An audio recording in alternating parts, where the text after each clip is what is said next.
thinness is back in style, Pilates is booming, and this could just be something to do with the current political climate. So let's take a deep dive into the resurgence of thinness, Pilates culture, and how this is actually deeply linked to social conservatism. However, before we start, I just want to put a quick trigger warning.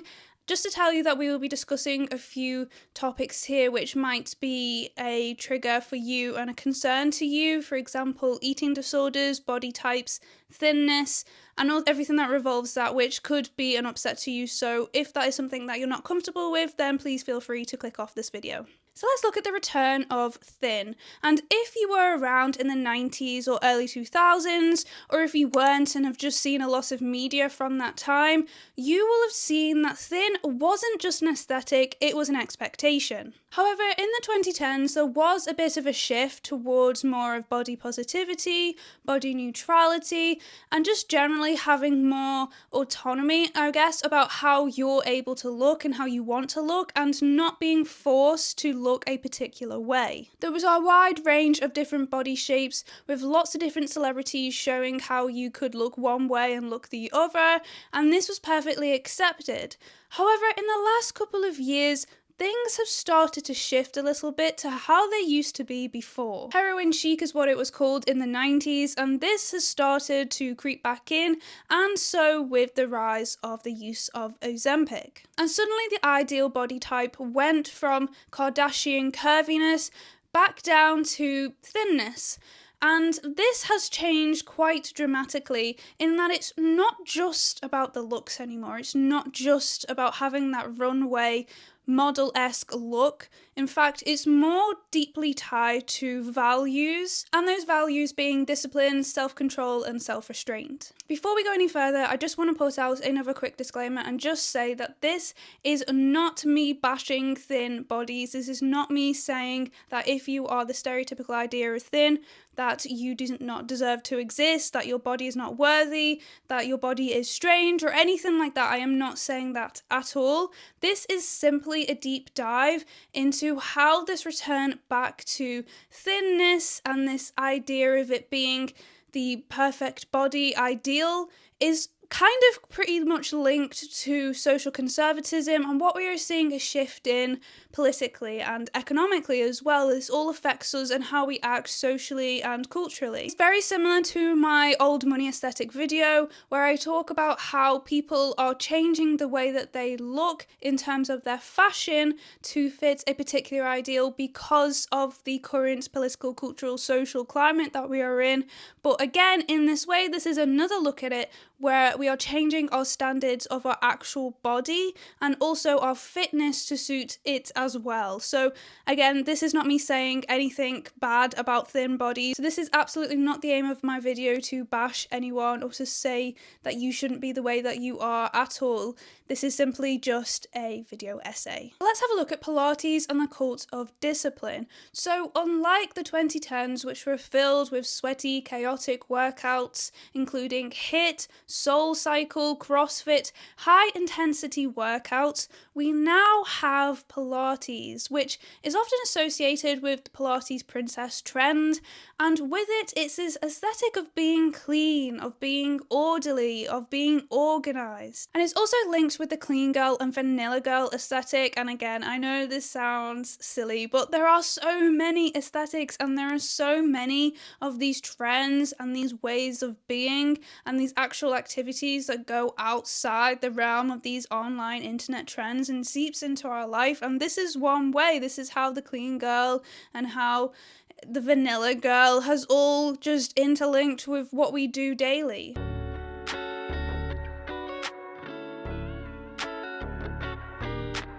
Again, like I've talked about before with aesthetics, it's that putting you into a box type of thing.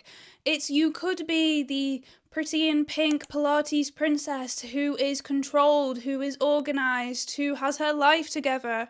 Or you could be the muscle mummy who is strong, who is dominant, who is kind of masculine. And it's kind of like you're one or the other, but you really don't have to be. And it's these aesthetics and there's this way of being, which again is linked with Pilates and these trends, which puts you into this box. if we look at Pilates specifically, there is something about it that is marketed as being inherently feminine. It promises lean, long muscles and legs. It speaks to an idea of femininity which is quiet, elegant and restrained. In fact, it kind of leans more against power and more towards this idea of perfection.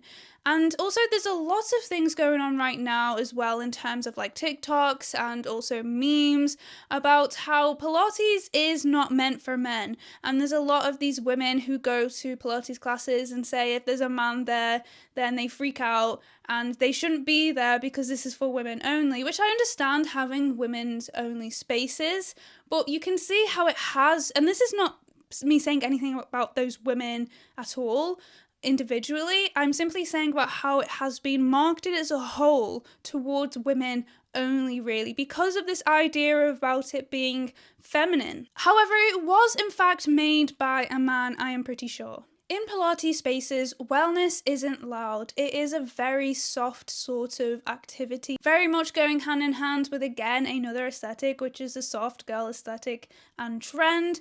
And here you could certainly say about how exercise, how fitness is very much interlinked with compliance. You can argue here that health is synonymous with compliance, and it's about playing by the rules, which is very much separated and different from that of strength training, of even CrossFit, where it's more about dominance, in fact, where it's seen as being more about dominance and about masculinity, which of course stereotypically goes against that of being compliant and restrained. So let's have a look at aesthetics and the politics of the body. So this return to thinness, rigidity, it mirrors a broader cultural shift towards a new form of conservatism and something that is very much interlinked with the growing younger generation. It seems a little bit mixed in terms of actually politically what Gen Z is actually leaning towards on the political spectrum. It does seem, however, that Gen Z is overall more progressive. However, I have seen things in statistics and studies and read things that have said that in fact Gen Z is actually more conservative than millennials. So let me know in the comments down below what your thoughts and feelings are on that, and if you know any more about actually what data shows on this, because it still does seem to be a little bit mixed. But as I have said before in a couple of my other videos, I think we have touched on this in the old money aesthetic video and also the adolescence video, where there is this shift towards this particular kind of conservative culture, specifically on the internet and online. And I mean, we're talking about things like Andrew Tate, but also this lean towards traditional values. There's a lot of trad wives who are popping up, and so socially you could see Gen Z actually leaning more towards social conservatism in this way because they are consuming so much content online which is telling them these ideologies. There's femininity coaches, which I've seen so much of. There's masculinity coaches as well, but femininity coaches are teaching you how to be soft, how to be restrained, how to be obedient. And so obviously if you're seeing this content pop up all of the time and you're kind of being forced to consume it, obviously this is then going to shape your cultural and political beliefs. And so arguably it is no accident that the body ideal linked to this movement is one that is small, contained and manageable. I was very much inspired to create this video when I saw a reel by a creator called Mary Beth Monaco Vavrick, so let's have a quick look at that reel.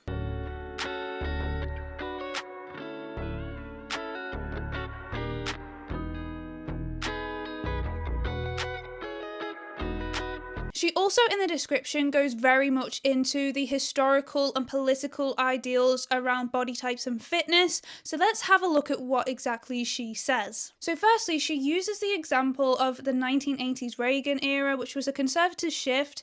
With this, there was a rise of aerobics, thinness, and exercise for discipline and appearance exemplified by Jane Fonda, if you've ever seen any of her videos. This then mirrored the return to traditional gender roles post women's women's liberation. And then we go into the 2000s, which is the Bush era, post 9/11. Thinness then returned. This is when we saw heroin chic and Pilates became mainstream again. The wellness industry was repackaged as a way for women to maintain control and self-discipline. Then we go to the 2020s, so there was conservative backlash, the return of clean girl aesthetic, emphasis on quiet, dainty movement, Pilates, running, shrinking, and low impact as ideal during a time of anti-feminist rhetoric, and increased policing of women's bodies, and she uses the example here of Roe versus Wade being overturned, and a rise in tradwife culture. So then she looks at how Pilates is marketed and praised, and this is for being graceful, low impact, slimming, and feminine. These forms of movement align with socially acceptable traits for women under conservative ideals, quiet, controlled, non-threatening. Meanwhile, strength training is loud, physical, and socially expansive, power-orientated, and traditionally masculine coded. Looking at these body norms and changes and these ideals, this can certainly be seen with the Kardashians. They are always that kind of staple that you look to, I suppose, when you know something is changing in society. For example, they have always really been known for their curvy body types because that has been the body ideal for, I would say, the last 10 years or so, mainly because they started it, I would say, really in that celebrity sphere. But obviously curvy bodies have been around forever, but I'm not saying they started it, but it kind of became hyped up because of them in a way. But we are now seeing that a lot of what is being covered about them is their weight loss. People are also saying that they're getting their implants removed, that they're changing the way that they're doing their surgeries to make it more minimal, to make it more so that you can't really tell, and to make it more natural. So what the Kardashians do generally is an indicator of what is trending in the fitness, body ideals, and fashion world. Historically, body ideals have always been political. When there has been a time of upheaval, when gender roles and norms have been questioned, it has quickly snapped back to this rigid form. When progress threatens tradition, that is when we see this snapping back movement, going back to body ideals and types, which was the norm about 10, 15 years before. Body ideals are politicized, but also what women do, again, like we have looked at in the old money trend video that I made. What women do during these economic downturns is something that is also very much studied because it changes constantly. And for example, there is the lipstick effect, which you don't know. This is essentially when there is an economic downturn, when there's a recession, women tend to go and have small little indulgences to make themselves feel better. That's why it's called the lipstick effect, because usually it's like going out and buying a small little thing like a lipstick and making yourself feel better with that small indulgence. This possibly shows a link between the rise in femininity content, the pretty pink Pilates content, and the rise in people going and doing that activity and seeing it as that small indulgence. But also it could actually be a link between what commonly happens in an economic downturn, and that is a rise in thinness in general, because also there is a rise in eating disorders. Economic downturns, it seems through research, does affect body image and weight concerns. Essentially, it seems that your body is a battleground, always facing political, economic, and social changes. So let's have a look at why this matters. So thinness isn't just a personal preference. It is being marketed, sold to us, again, as being a moral good. It's about purity, it's about discipline. This is clearly being sold to us, but at what cost? Clearly the cost is to our bodies, to our mental health, to the ability to have freedom outside of politicised aesthetics and ideals. I'm going to read you a little bit of this extract of an article from The Guardian. I'm going to link it below if you want to read more. But it says, the obsession with Ozempic has now reached such a fever pitch that some politicians are including it in their campaign promises. Eduardo Paes, the current mayor of Rio de Janeiro, recently promised to make a generic version of the medication widely available if he wins re-election. Paes told the Brazilian newspaper Extra that he lost 66 pounds on Ozempic and wanted to introduce it to the public health system. Rio will be a city where there will be no more fat people. Everyone will be taking Ozempic at family clinics. Paes said, according to a translation of the original interview by Quartz. Drugs like Ozempic can be obviously incredibly valuable for people who need to lose weight for health reasons, but a cultural shift towards idealizing ballet bodies, coupled with this new category of weight loss drugs, is a dangerous combination.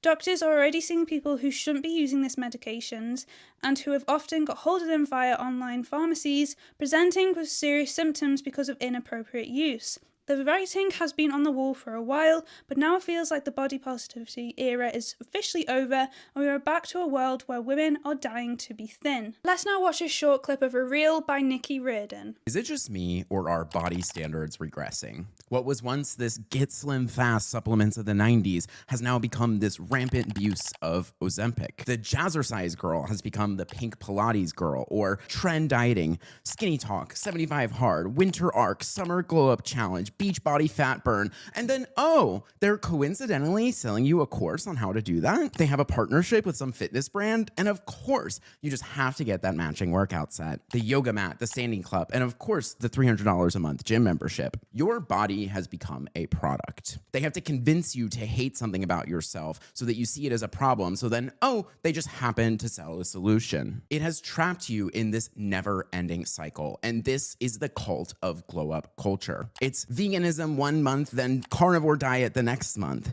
Soul Cycle, then Pilates, then, oh my God, I want a dancer body like Tate McRae, but then, oh my God, I want to be skinny like Bella Hadid. This cycle never ends because solving the problem is not monetizable. Instead, they have to convince you it's sea moss, then bone broth, and it's this cleanse or that cleanse. They are trying to sell you on the idea of one thing being a solution to a lifestyle problem, when really all you need is a little bit of consistency and discipline. Get 1% better every day, and in 100 days, you will be where you want to be. As he said, it's the aestheticism, it's the commodification, it's the this feature of your body isn't good enough, it's the Pilates, and it's the muscles, it's the strength training, and then it's the ballet bodies. It's everything that isn't just being able to do a little bit of something that is good for your body type each day, because that's just simply not marketable enough. Well, it certainly seems that our aesthetic choices are ideological choices. I think that you should do whatever is good for your body. Whatever you want to do, you should try and should go out and do it, because why not? And just remember that all bodies are brilliant bodies because they work so hard for you every single day. And if you want to go and do Pilates, that is so great for you. This is nothing against that or any particular body type.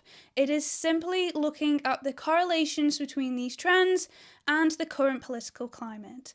So let me know your thoughts and feelings down below on this topic. It is one that is probably pretty contentious, so let's keep it quite respectful in the comments down below, and I'd love to chat with you more about it. So yeah, and I will see you in the next one. Bye!